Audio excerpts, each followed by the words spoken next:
लद्दाख लड़ते आया है, लद्दाख लड़ रहा है और लद्दाख लड़ते रहेगा अपने कल्चर के लिए, अपनी आइडेंटिटी के लिए और अपने इन्वायरमेंट के लिए। बीजेपी के लोग ये जानते हैं कि अगर आपको रिप्रेजेंटेशन दिया जाए तो फिर वो आपसे आपकी जमीन नहीं छीन पाएगी। मामला जमीन का है। Protections that once kept outsiders from buying land or taking government jobs vanished with Article 35A. Ladakhis began asking, who controls our land, who gets our jobs, and what happens to our fragile environment? Motorcycle में मैंने पूरे लद्दाख का चक्कर काटा है। जो गांधी जी की विचारधारा है, कांग्रेस पार्टी की विचारधारा है, वो लद्दाख के खून में और डीएनए में है। Hello, how are you? How are you? How are things back home?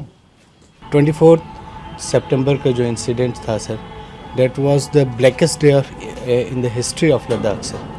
We lost our 4 young brave-hearted men जिन्होंने लद्दाख के लिए, लद्दाख की पहचान के लिए उन्होंने अपनी जान की शहादत दी और गवर्नमेंट ऑफ इंडिया पे अभी भी उसका कोई असर नहीं हो रहा है। When there were open fire on the protesters, one of the main questions that arises is who gave the orders to openly fire on the innocent unarmed people, and did they follow the proper protocol? They were openly firing on innocent people, and how can you justify that? That is one of the saddest thing that we have to see in a democratic country like India, where we said that everybody has a right to live, but you cannot have a political dissent and different opinion. लोग कहते हैं 4 ही लोग मरे, गोली उन्होंने बहुत लोगों पे चला है सर, मरे सिर्फ 4। There's videos of this going on. Yes. And sir ज़्यादातर लोगों के छाती पे गोली लगा हुआ है, पेट में गोली लगा हुआ है। It's not a good example for the rest of the country. Right. Absolutely. Do you understand that? Yes. And how you have been treated is not fair. Right, sir. The government does not understand India is a multicultural, multi-religious country. This is really the fight between us and them. Yes. You know, they don't understand actually what India is. You can see it. Same thing is happening in different parts of the country. It's happening in Manipur. You can see, but unfortunately, people are suffering. A large chunk of our land is being taken for solar power. Just given to his friend. To his friends, Mr. As you know, Adani. So Interesting. yeah. This is the pressure land that they have given just for transmission infrastructure from the national grid to Ladakh. They have allocated around 20,000, almost 21,000 crores of funds.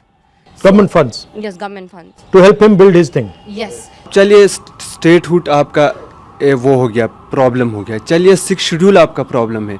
हम लोग public service commission for Ladakh मांग रहे हैं, young generation ये मांग रही है, आपको वो देने में भी आपको प्रॉब्लम आ रही है और कोई भी हमें एम्प्लॉयमेंट है ही नहीं, ज़ीरो एम्प्लॉयमेंट है। अब अगर ये लोग कह रहे हैं कि अब अगर आप प्राइवेटाइजेशन करोगे तो वहाँ एम्प्लॉयमेंट बढ़ेगी। हम विजन क्या देख रहे हैं? हम विजन देख रहे हैं कि 2047 तक हमें विकसित भारत बनाना है, बट हाउ?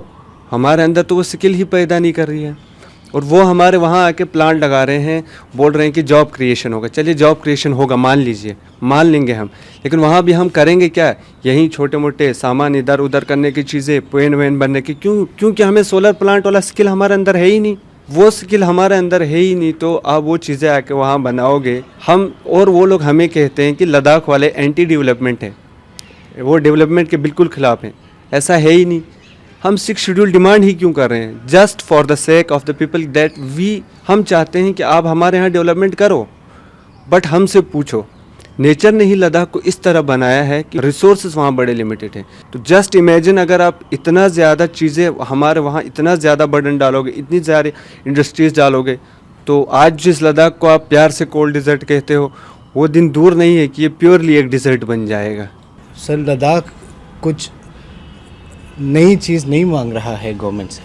हम अपने हक मांग रहे हैं जो लद्दाख को मिलने चाहिए। Being an Indian citizen under the constitution of India, हमें जो चीज़ें मिलनी चाहिए हम वही चीज़ें गवर्नमेंट ऑफ इंडिया से मांग रहे हैं। लद्दाख के लोग सिर्फ 4 डिमांड्स गवर्नमेंट ऑफ इंडिया के सामने रख रहे हैं, वो भी अंडर द कॉन्स्टिट्यूशन से। We are demanding for the 6th schedule, जिसके अंडर हमारा लद्दाख का लैंड प्रोटेक्टेड हो जाए, अंडर स्टेटहुड वी वांट कि हमारे पीपल हमारी रिप्रेजेंटेशन करें, क्योंकि हमसे ज़्यादा हमारे एरिया को, लद्दाख को कोई नहीं जान सकता है sir.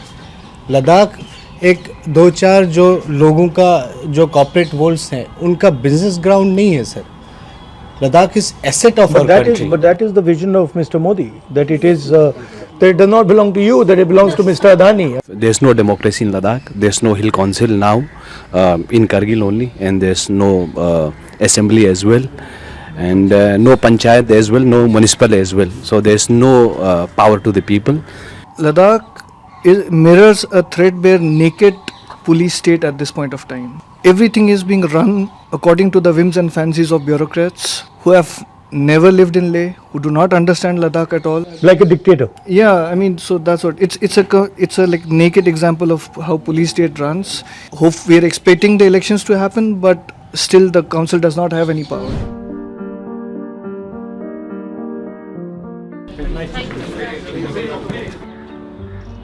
Okay, thank you. Don't worry, we'll get to work.